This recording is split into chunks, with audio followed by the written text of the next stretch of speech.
You're on the clock with Tyler Jennings and Jared Perkins, a Prospects Live podcast for everything MLB Draft related.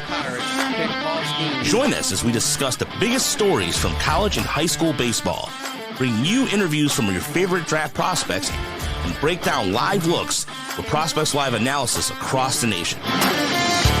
Get ready, because you're on the clock with Tyler Jennings and Jared Perkins. Alrighty, welcome to another episode of On the Clock by Prospects Live. I'm Jared Perkins. That's Tyler Jennings.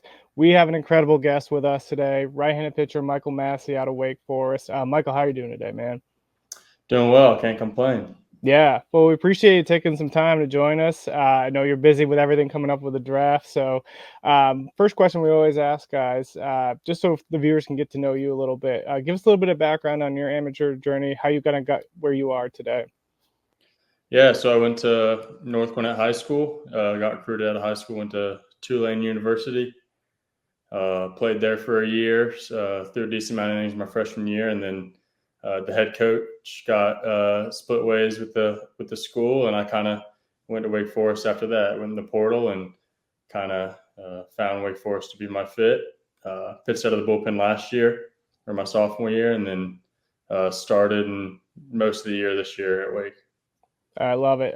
Take us a little bit into that, transferring Tulane to Wake Forest. So what were some of the best parts of that for you, transferring to Wake, and what are some of the biggest challenges that you faced with that as well? Yeah, I'd say the best part was just the people and getting to know all the guys. Coaching staff there is amazing. I also transferred with my catcher from Tulane, Bennett Lee, so we were able to stay together. So I was able to throw to the same guy freshman and sophomore year, which was nice. And then also there's just a lot of physical development there. Started throwing a little harder, developed a breaking ball, and yeah. That's awesome. So you also got to experience the combine recently, right? You battled some injuries throughout the year, but probably got the opportunity really to showcase that you're healthy going into the draft at the combine as well. So what was that experience like for you, being in the combine, but also having that opportunity to really, all right, get over the injuries and kind of showcase the healthy side? Yeah, it was nice. I was hurt all year, battling a back injury, and basically right after the year, I got back surgery. So I'm 3 weeks out of it today, and basically walking into meetings and just letting guys know, like, yeah, I'm healthy. Basically what I did this year, I was hurt the whole time. So kind of like, yeah, that's not really who I am as a pitcher. What I showed isn't really me. So that kind of was nice. And then just really being able to see all the guys, like met a lot of people along the way, meet more people while you're there. It's a really cool experience.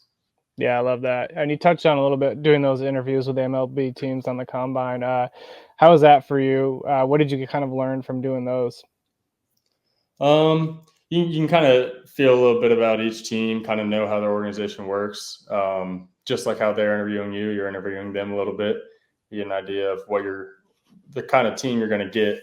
Obviously, you don't have too much control where you go, but you'll get a little bit of a taste of what it'll be like when you land in certain spots. And it's also, you should get to talk baseball with people, so it's pretty fun. Yeah, love it. Tyler, turn it over to you.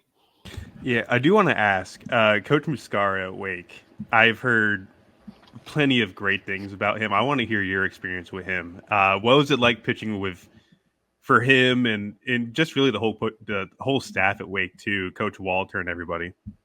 Yeah, I mean, they're awesome. Moose is awesome. He's definitely a lot, but he's full speed ahead all the time, and he cares a lot.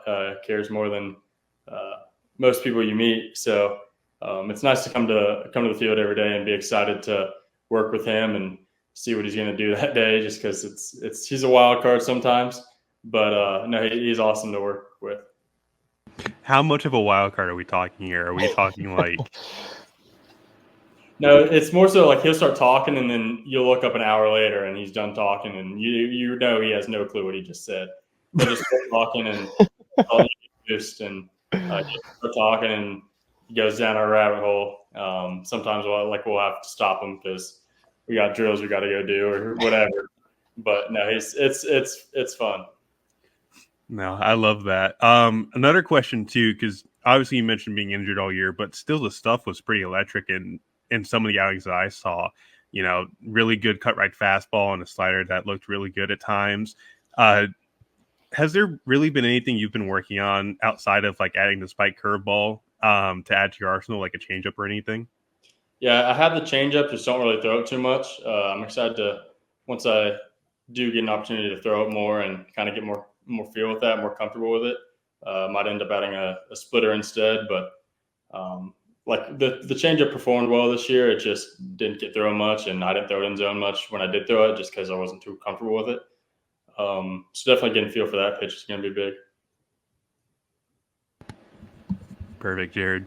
Yeah, so I was gonna kind of touch on that too. You talked a little bit about the injuries and having to battle back from them, and so you went from, like you said, sophomore year pitching in the bullpen, then having to go to the rotation, and then kind of battling those injuries, having to go back to the bullpen. What were some of the biggest challenges, like both mentally and physically, that you had to overcome in order to still have success on the field? No, I'd say a lot of it was just kind of having to forget about how I felt. Obviously, like no outing, I really felt great, so it's kind of just trying to push through. I mean, obviously there were times it'd be on the mound and be like, well, I feel horrible. And like, all right, I know they'll pull me once I get out of this inning, but I got to find a way to get out of this inning. Or like I'd be able to tell some days when I woke up, it's like, all right, it's going to be a grind of an outing, but I'm gonna try and go get 3-4 innings and just whatever I have.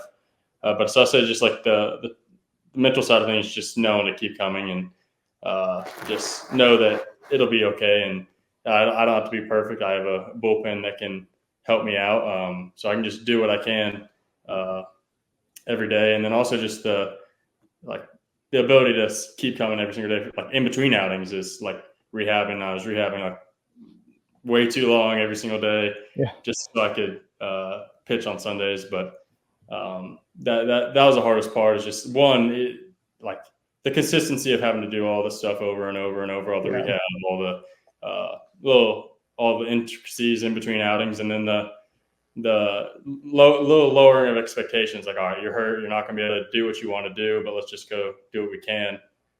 That was definitely tough. Yeah, and I have to imagine like college injuries are much harder. Like if you're in the pros, where pros you kind of go on the IR, and the season's so long that you get time to kind of recover and come back. But college, you're just trying to find how you can get back onto the field. Yeah, exactly. It's like I could have. I just wanted to play ball, and I was like, I'm not going to stop playing. So we're gonna just fight this out. Yeah. Did you have any teammates or mentors that kind of helped you kind of give over some of that adversity? I'd say Moose definitely helped a lot, talking with him throughout the year, and being able to handle the difference in expectations I had for myself going into the year and what I was like actually going to be able to do, because we knew it was going to be different. So it's just trying to change from I want to do this and I want to be great, this, that. Also, I want to perform well, but it's like, yeah, you might be able to go like 2 innings one day, and just kind of be able to accept that, which he helped me with that a lot. And then definitely teammates just supporting me through it all was awesome. Yeah, I love it. The other question I was going to ask, one that we ask all players, just because we want to get to know who you are outside of the game as well. So what are some of your passions you like to go to help get your mind off baseball, kind of help give you a break and reset? Yeah, I just like to hang out with friends, go grab food, and keep it easy. I've been watching a lot of movies recently. I can't really do much, so I've been diving into movies that are like, I watched The Godfather for the first time, which were awesome. So I've been told I need to get into those, and kind of just hanging out. I like to read. I'm a nerd. But yeah. Love it. Tyler, I'll turn over to you before we dive into some rapid fires. Yeah, I got one more question I want to ask. Having Chase Burns and Josh Hartle as rotation mates this year, obviously Chase coming in for Tennessee, what was it like having those two guys as teammates this past year? I mean, it's awesome. We all push each other, and they're both great dudes. So it's just fun to show up every single day and be able to work with them. Both very professional guys about the way they go about their business. So it's nice to have the accountability there, but also they're just fun to be around. And obviously, Burns is one of the most fun guys I've ever been able to watch. So is he just like a legitimate psycho? No, I mean, he's a normal guy. He's a normal, like super low key guy, and then he finds a way to get pissed off whenever he pitches. I love it. I like it. We're going to dive into to a few rapid fires here, just because we're on the clock. So we're just going to put you on the clock for a couple questions. First one I always ask is, what's the go-to restaurant in your area, in hometown or at Wake Forest? Hometown, my go-to is Taco Mac, which is just wings. Love it. I think I've been out to eat like 4 times since I've been home. It's been Taco Mac every time. Just go grab wings with my old teammates and friends. In Winston, it'd be Los Juanes, which is a authentic Mexican restaurant. That's amazing. Love it. Second question is, you said you're an avid reader, so what's your favorite book? Lords of Discipline's really good by Pat Conroy. I haven't thought about this. Enter Game of Tennis from like a mental game side of things. That book's awesome. Cool. Yeah. Awesome. I think I saw a tail running around. So do you own a cat? And if so, what is his or her name? Yeah, it's a cat. It's called Sledger. And this cat is the most needy cat ever. It's on the table. And it's now by my computer charger. I'm trying to get it away. But yeah. So it is right next to my computer the whole time. Finally jumped down, but just trying to keep him out of the frame. Trying to get in the interview. Exactly. Tyler, you got any rapid fires? It just reminds me of one of my cats because I got him outside my door yelling at me right now. I do want to ask this because we had PJ Orlando on the other day, and he mentioned heat and humidity. Georgia or North Carolina humidity, which is worse? Georgia. Georgia. Okay. Yeah. Fair enough. I'd say they're about the same. Like I tell everyone, the weather in Winston's about the exact same as where I'm from. It's just like 3 ticks down in temperature.